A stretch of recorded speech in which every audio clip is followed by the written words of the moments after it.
Good afternoon, everybody. Every day, our scientists are learning more about this new COVID variant, but there's one thing that we already know for sure, and that is that right now, our best single defense against Omicron is to get vaccinated, or Omicron, I should say, is to get vaccinated and to get boosted. If you're boosted, your immune response will be stronger.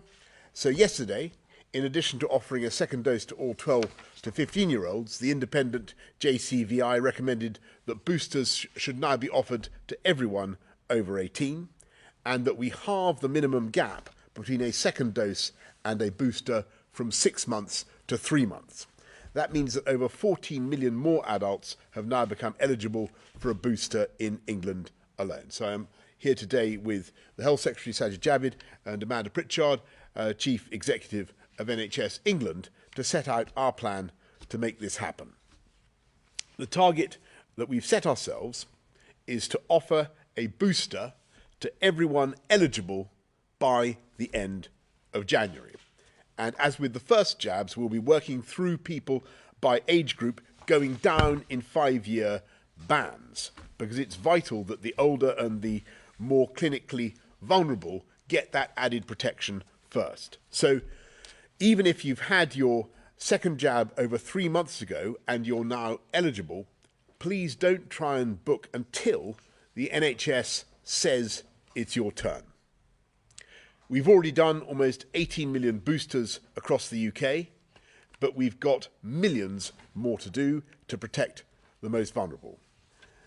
Then we'll move down the cohorts rapidly, and working together with the devolved administrations, we want to ramp up capacity across the whole United Kingdom to the levels we achieved in the previous vaccination effort. We're going to be throwing everything at it in order to ensure that everyone eligible is offered that booster in, as I say, just over 2 months. Across England, we'll have more than 1,500 community pharmacy sites vaccinating people near where you live. All of our sites will increase their capacity and will stand up extra hospital hubs on top of those already active. There'll be temporary vaccination centres popping up like Christmas trees, and we'll deploy at least 400 military personnel to assist the efforts of our NHS, alongside, of course, the fantastic Jabs Army of volunteers. I know the frustration that we all feel with this Omicron variant, the sense of exhaustion that we could be going through all this all over again. But today, I want to stress this. Today, that's the wrong thing to feel, because today our position is and always will be immeasurably better than it was a year ago. What we're doing is taking some proportionate precautionary measures while our scientists crack the Omicron code, and while we get the added protection of those boosters into the arms of those who need them most. So we're going to get behind the men and women of our NHS who've saved so many lives on the front line and run our vaccination programme for a year almost without a break, as they have, and who are going back into the breach yet again. And I want to say, on behalf of the entire country, a thank you to each and every one of them for their extraordinary efforts. And the best way we can all show our gratitude is by doing our bit and stepping forward when our time comes to get that booster. I've been waiting patiently for my moment to come, and it's happening on Thursday, I'm pleased to say. So whenever your turn comes, get your booster and ask your friends and your family to do the same. It's time for another great British vaccination effort. We've done it before, and we're going to do it again. And let's not give this virus a second chance. Thank you very much. I'm going to hand over to Saj. Thank you, Prime Minister. A year ago this week, this country made headlines when we became the first nation in the Western world to authorise a vaccine for COVID-19. This kicked off one of the greatest collective endeavours this nation has seen in peacetime. And think how far we've come since then. 115 million jabs right across the UK, and a booster programme that is expanding at a phenomenal pace. Today, we've hit that milestone of 18 million booster doses across the UK, and the daily number of jabs has gone up a third since the start of this month. Not only that, but we've delivered more booster doses than any other country with the exception of the USA and China. And that is something that we can all be very proud of. And I'd like to thank the NHS, the armed forces, the volunteers, and everyone who's done so much to make this programme a success, as well as every single person that has come forward for their jab. Thanks to you, we've made so much progress over the course of a year that we have now weakened the link between cases and hospitalisations and deaths. This is the real-world protection that our vaccination programme provides. Boosters, in particular, play a very huge part. The booster dose provides a much higher antibody response than the primary course, so it's more important than ever that people step up and get protected. We're now dealing, of course, with this new variant, Omicron, which the World Health Organization said just yesterday. They said that it poses a very high global risk.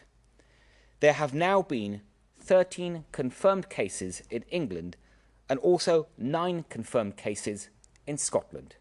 And we expect to see these numbers rising over the next few days. There's a lot we don't know, of course, and our scientists are working night and day to learn more about this new variant and what it means for our response. Our strategy is to buy the time we need to assess this new variant, while doing everything we can to slow the spread of the virus and to strengthen our defences. One important defence is antivirals. We've already secured hundreds of thousands of doses of 2 antivirals that have the potential to speed up recovery and to stop infections from progressing. Another, of course, is that vaccination programme.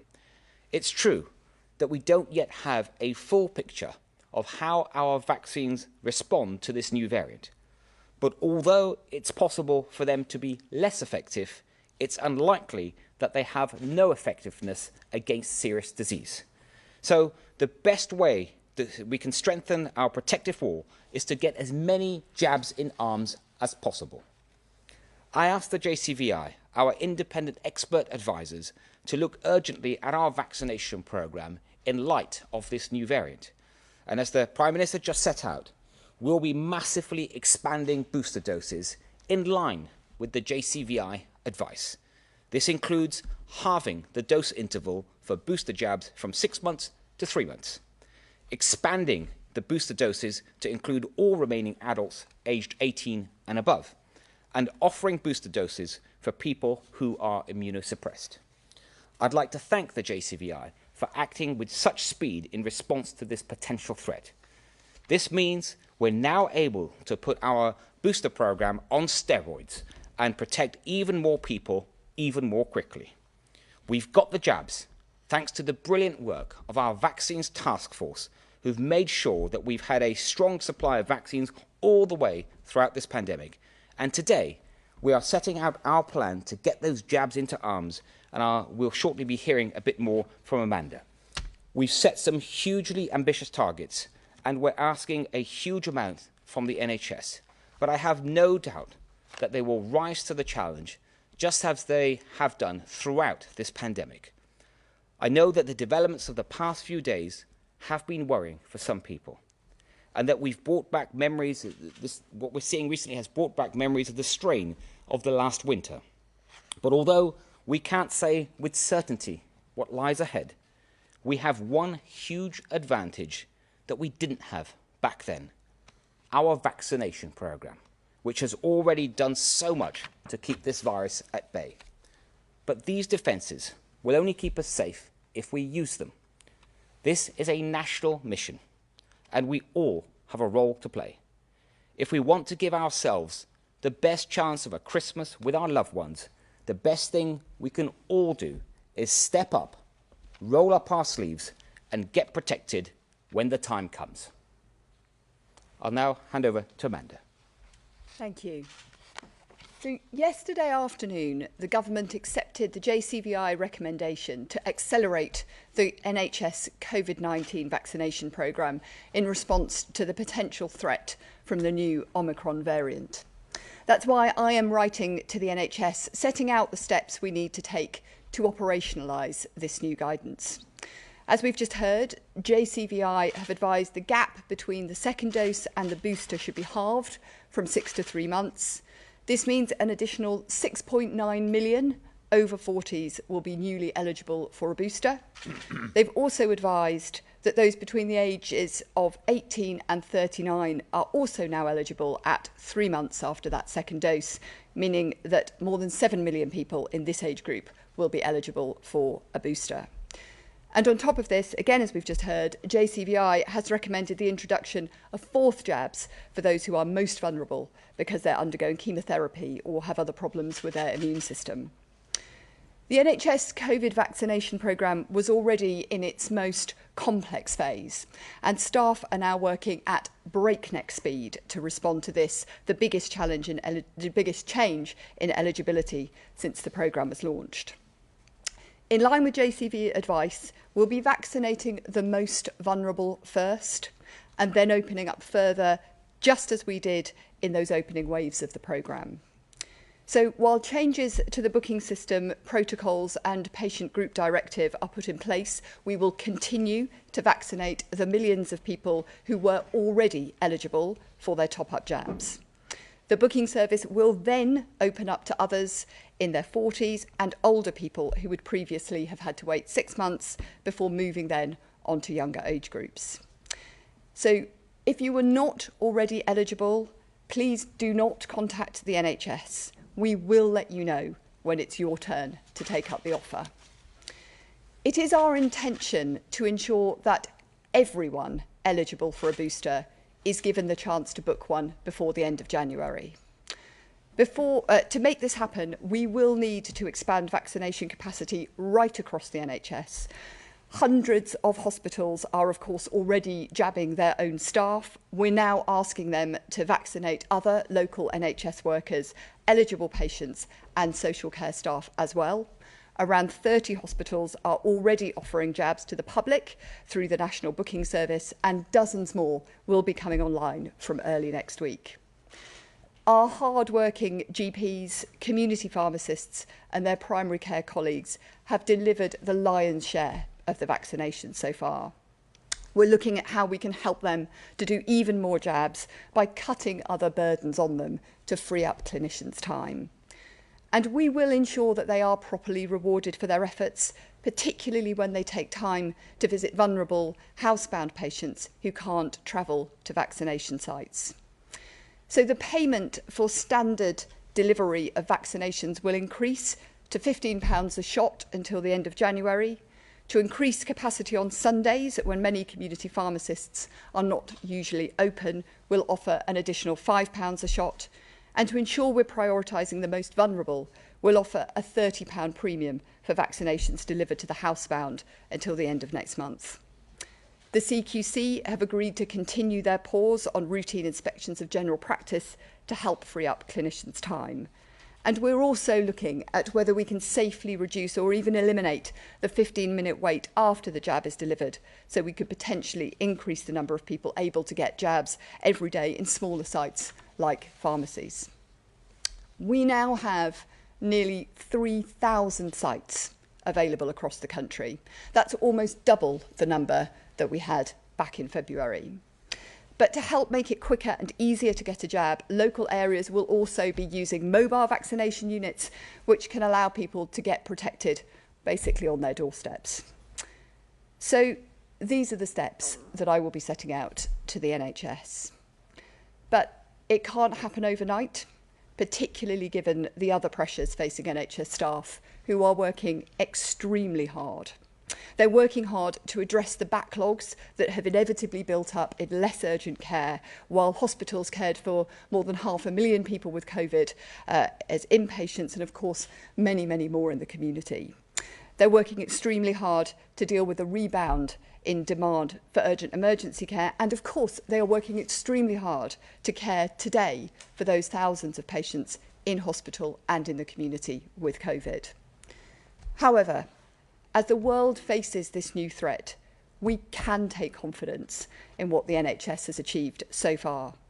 Next week, we mark the first anniversary of the world's first Pfizer COVID-19 jab delivered here in England by the NHS. 1 year on, the NHS COVID-19 vaccination programme is closing in on 100 million jabs administered in England. And since the booster campaign began just over 10 weeks ago in England, NHS staff have delivered over 15 million top-up jabs. And NHS staff continue to go above and beyond to vaccinate people. Just this week, during Storm Arwen, an NHS team delivered hundreds of booster vaccinations in North Yorkshire by candlelight. Of course, the success of the NHS vaccination programme has not been down to health service staff alone, but the result of a huge national effort. Since its launch, we've been supported in particular by our amazing volunteers and many other partners. As we launch a renewed drive to protect our country, we're working with our colleagues at RVS and St John to recruit tens of thousands more volunteers, and from Monday we'll start to recruit to 10,000 paid vaccinator roles. So if you are able to help, then please do apply or volunteer. Your help can help us protect more people and save more lives. The NHS and the entire country are living through a once-in-a-generation event, and we all have a role to play. I am confident that with public support, the can-do spirit of the NHS will once again win through. On behalf of all NHS staff, I would just like to thank everybody who's taken up the offer of a jab and urge again everyone watching to keep up their enthusiasm for this programme by accepting the invite for each of the jabs available to you when it's your turn. Thanks very much, Amanda. Let's go to questions from the public first. Alex from Surrey asks, given that the Omicron variant spreads more in crowded and unventilated spaces, why are you not expanding the face covering requirement to higher risk indoor settings such as cinemas and theatres, given these settings are of greater risk than shops and transportation? Well, Alex, thank you very much for that. And that's a question that's been asked a lot in the why aren't we doing face coverings all over the place? And the answer is that we're trying to take a balanced and a proportionate approach, Alex, slowing down the spread of Omicron while we get to the bottom of the exact effect that it has. But Saj, anything you want to add on that? No, that's right, PM. And of course, we keep all this under review, but we still don't know enough about the variant to understand properly its spread compared to Delta. But as we learn more, we will certainly share that. Thank you. Tanith from Surrey asks, given the concerns of the Omicron variant being more highly transmissible and possibly bypassing the vaccines, what is the government doing to protect those designated as clinically extremely vulnerable, especially in those who are immunosuppressed, in which the current vaccines do not have the same efficacy as in, say, a normal healthy person who is not immunocompromised? Saj, I think you touched on that earlier on. Yeah, one thing I can certainly share with Tanith and all those listening is that the antivirals that we procured, the way the antivirals work, the two I mentioned earlier, so we've got 730,000 courses already. One of them has already been approved by MHRA, our independent regulator. I think we were the first in the world to approve it. And because they work in a very different way to the vaccines, we're confident that they would provide a high degree of protection. And of course, the priority for those antivirals will be those that are clinically extremely vulnerable. Great, thanks very much, Saj, and thank you, Tanith. Let's go to Vicky Young of BBC News. Vicky. Prime Minister, one of your top health advisors suggested this morning that we should all minimise our socialising over Christmas. Was she right to say that? Do you agree with her? Do you think that we should be cancelling Christmas parties right now? And to Amanda Pritchard, can the NHS, we know there's a lot of pressure, especially going into winter, can the NHS really cope with what is a massive expansion, really, of this vaccine programme? And to the Secretary of State, what more can be done to persuade those who haven't had any vaccines at all? We're, of course, talking today a lot about the booster programme, but we do know that, particularly in hospitals, a large proportion of those there have not had any at all.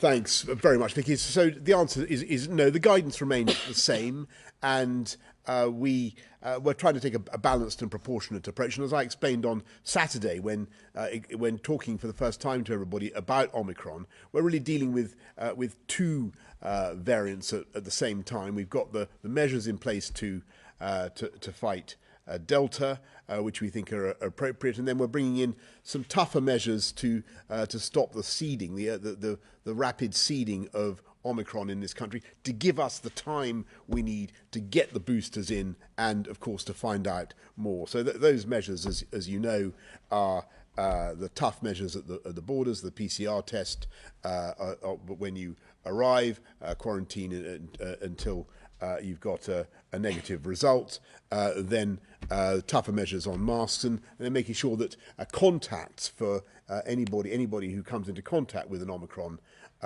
case also has to quarantine. We think that's the right balance, and we will keep it, of course, under constant review. And I should say, of course, we've got tougher measures, even tougher measures for travel for those countries, for those 10 countries that seem to have particular problems with Omicron.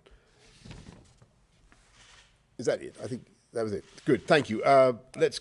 Well, to Amanda about the NHS. Oh, sorry, go on, Amanda. Sorry.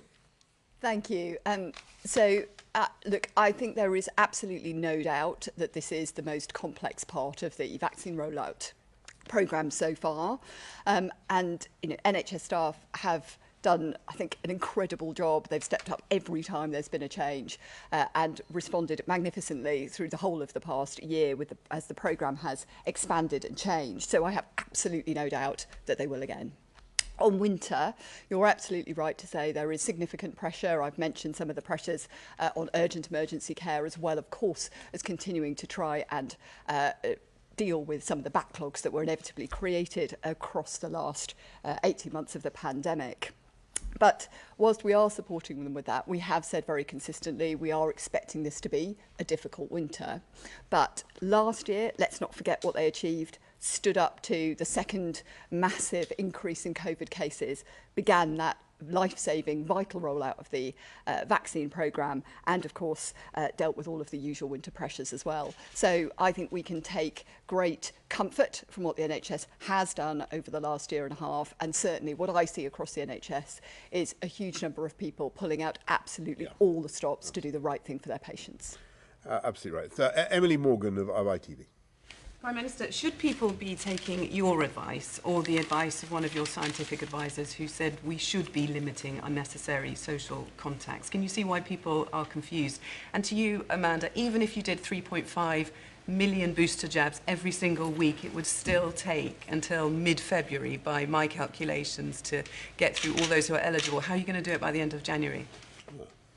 Well, first of all, the guidance remains the same. That doesn't mean that people shouldn't take sensible precautions, and everybody should continue, for instance, to wash your hands and make sure that you have good ventilation and wear a mask when you're in a confined space with people you don't normally meet. What we're doing is we're toughening up the regulations in the specific ways that I've outlined to deal with Omicron, and I think that's the right approach. We're taking a balanced and a proportionate approach. But as I said, I think on Saturday, we still, the most important thing is we still think that your best single protection against all variants is to get the booster, and I'm still confident that this Christmas will be considerably better than last Christmas, and that remains my view 48 hours later. So, do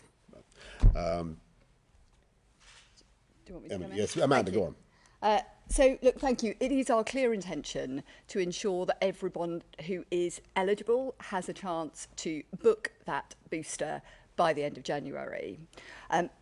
In order to achieve that, I've set out a whole range of things we're going to be doing. There's no maximum to the number of jabs that we're aspiring to give a week on week, but what we do need to recognise is, this is going to build up over the next few weeks, and inevitably there will be things that change and adapt as we go along, as has been the case all the way through the vaccination programme, but the range of things that I've set out does mean that we have confidence as we stand that we will be able to make sure that all of those people who are eligible will have that opportunity to book. Great, thanks. Ben Kentish, LBC. Thank you. Amanda, just briefly, to meet that target by the end of January, you need about 30 million doses. Could you just confirm that there's no issue with supply of the Pfizer and Moderna jabs when it comes to that? Health Secretary, if I could just ask you briefly about the restrictions that came in today. Governments in many European countries have advised their citizens to wear not just face coverings, but specific FFP2 or N95 medical grade masks because they're much better at protecting both the wearer and the people around them. As the rules on masks are tightened today, would that be your advice to people here too? And Prime Minister, people could be forgiven this week for asking when this is all going to end. Obviously, we know it's not imminent, and the Omicron variant raises a lot of uncertainty. But can you give people some hope that the day when we won't have to wear masks, we won't have to test or quarantine, when restrictions can be lifted, when that day may come, clearly there's uncertainty. It's been reported the government was planning initially for it to be potentially next March. Is that still the case, or does Omicron set that back? Thank you. Thank you. I think, Amanda, you're first. Well, look, thanks to the outstanding work of the Vaccine Task Force, I am reassured that we absolutely do have the supply we need. Yeah, on the face coverings, there's already guidance on face coverings, including the types of face coverings that are recommended, and we see no need to change that. I just want to touch, if I may, PM, on Vicky's question earlier on those that are unvaccinated. It's right to point to that. There's some 5 million people throughout the UK that haven't even had one jab, and they really are putting themselves in harm's way, and their loved ones, and we really urge them to come forward. And it is right also, when you look at hospital admissions, that it's a disproportionate number of people that haven't been vaccinated. Sadly, for example, if you look at all the pregnant women that are in hospital because of COVID, almost every single one is unvaccinated. So it's really important that people come forward, and that evergreen offer of a vaccine, whether it's for your first dose or your second dose, will always be there, and we're urging those people to come forward as well. And Ben, on your question, the crucial thing, the $64 million question or $1 billion question, whatever it is, does this new variant beat the vaccines, and does it beat particularly does it beat the booster? And as I've said over the last few days, we think that the chances are that the boosters will continue to give you protection against every variant, of protection of some degree. That's why it's so absolutely vital to get the boosters. But we need to check that. We can't. This is what we think, but we need to check that, and that's why we're waiting to see what the science tells us. But what I can certainly tell you is that the measures that we've put in place will not last a minute more than we think they are strictly necessary for the protection of public health. Jason Groves, Daily Mail. Thanks. Mr. Jebbard, you said I think there's now 13 cases. Do you think it's likely that we are now seeing community transmission in England and the rest of the UK? Ms. Pritchard, could you tell us a little bit more about what the troops are going to be doing in this rollout? And Prime Minister, you talked about a proportionate response, but we are seeing people responding to the news they're seeing by cancelling Christmas parties, scrapping nativity plays. Would you urge them to think again and get this in perspective? Yeah, first of all, on cases, the cases that we identified at the weekend, at the start of the weekend, we were able to confirm quickly that they were linked to travel to South Africa. They were also part of one sort of family cluster. The recent cases that we've confirmed today, we're not able to say whether or not at this point, because we don't know. We're doing that work right now at speed to determine whether they all have a link to South Africa or not. Is there likely to be community transmission? I think we have to be realistic. There is likely to be, as we're seeing in other European countries. And also, as I said earlier, that we would expect cases to rise as we now actively look for cases, because now having identified the variant and our concerns around it, UKHSA is actively looking back at anyone who's travelled to South Africa over the last 10 days or so and searching for these cases and taking action, of course, if they find them. Thanks. Thank you.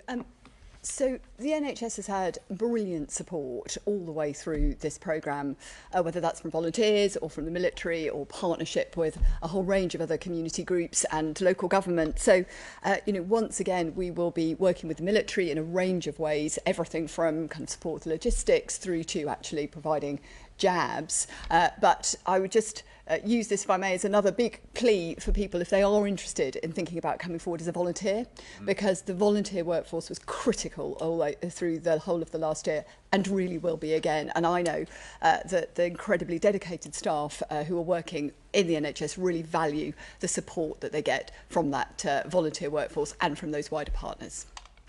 Thank you. Yes, and Jason, just on your point about Christmas parties and nativity plays, we don't want people to cancel such events. We think that overwhelmingly the best thing for kids is to be in school, as I've said many times throughout this pandemic. What we're doing is trying to take a balanced and proportionate approach to the particular risk that seems to be posed by Omicron, or certainly is posed by Omicron, focused in particular on measures at the borders, and we think that's the right way to go for the time being, until we know more and until we can get more boosters, as we've been saying, into people's arms.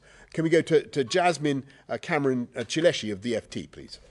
I just had a couple of questions on the new restrictions. So with the changes in the self-isolation rules, businesses in particular have warned of a second pandemic with potential disruption to staff and that sort of thing. Is that inevitable as cases rise? And is there anything you can say to reassure businesses? And just another point, the government has ruled out Plan B, but can you confirm whether contingency measures are being placed, say for example, for work from home measures ahead of Christmas? And can you rule out local restrictions, for example, if there's a surge of cases in one particular pocket of the country, for example?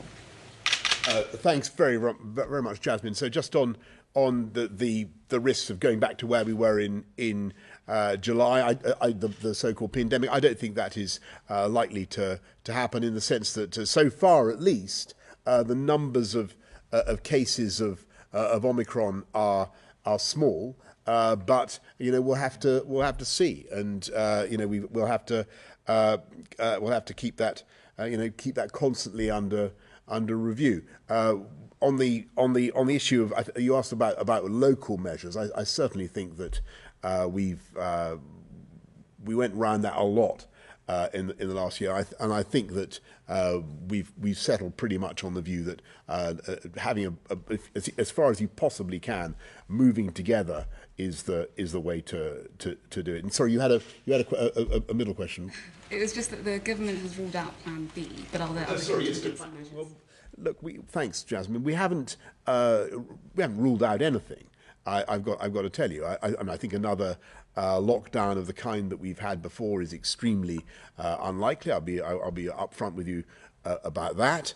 But we keep everything under constant review in our fight against the Delta variant. We think that it's basically been going our way, or going the way that we planned. So you're seeing, although cases remain high or high-ish, you're seeing a decline in the numbers of admissions to hospital and a decline in the number of deaths, and that's the crucial thing that we've been following. So at the moment, we see no cause to move to Plan B, but as I've said to you many times before, we've got to keep that under review. But the measures we're talking about to deal with Omicron are as I've said, distinct. Last to Joe Mays of Bloomberg. Prime Minister, just to press on the work from home point, Scotland, Wales and Northern Ireland are all advising to work from home if people can. So what is your reasoning around the harms of working from home, and why do those harms outweigh the public health benefits that could come from significantly reducing transmission of a potentially dangerous variant? And just briefly on migrants, how do you plan to mend the UK's relationship with France, and when did you last speak to Emmanuel Macron about the crossings? Thanks, Joe. So on your point about working from home, this is not something that we think currently is necessary for the reasons I gave to Jasmine. we've got a package of measures that we have in place to deal with the Delta variant, and that's principally been rolling out the vaccine, and it's been working.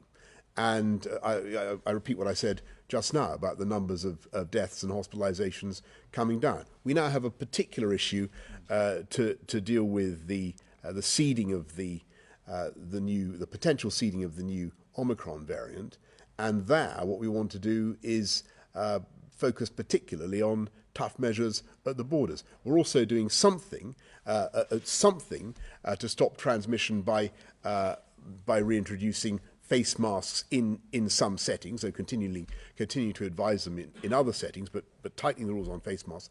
And the reason for not proceeding, as it were, with the full Plan B, or proceeding with Plan B, is we want to take an approach that is proportionate and balanced and suits the needs of the present risk. And of course we will change things as necessary, but what we're looking for is the first real reassurance that we need that the vaccines are efficacious against this variant. Even if the efficacy, the effectiveness is reduced, it's still very important to know that whether they're effective or not. And in particular, we need to know quite how effective the boosters are. As I've said, we think there are good grounds for believing that the boosters will give you, under all circumstances, the protection that you need, considerable protection. That's why the most important thing for everybody to do is go out and get your booster. And that's the number one thing that people need to be doing. Thank you all very much. Listen, I just want to say something, because nobody's asked about it so far. I just want to say something about Storm Arwen and its effect on the north of the country. And I just want to say how the government. I'm extremely sympathetic to everybody who suffered these power outages, and it must be appalling. I think a million homes lost their electricity. 950,000 have seen that electricity now restored, but clearly for 50,000 people that is not good enough. And I want to reassure everybody that we're working as hard as we can to get power back to those homes. All I can say is that the gusts were going at 100 miles an hour, and talking to the people who operate the grid, they say that there was nothing that they could do about it, but we are doing everything we can to restore power, talking to Northern Power Grid and everybody else to get that fixed. And I appreciate it. It must be a very, very tough time for those homes that are currently without power. And I'm afraid that is all we have time for. Thank you all very much. Thank you.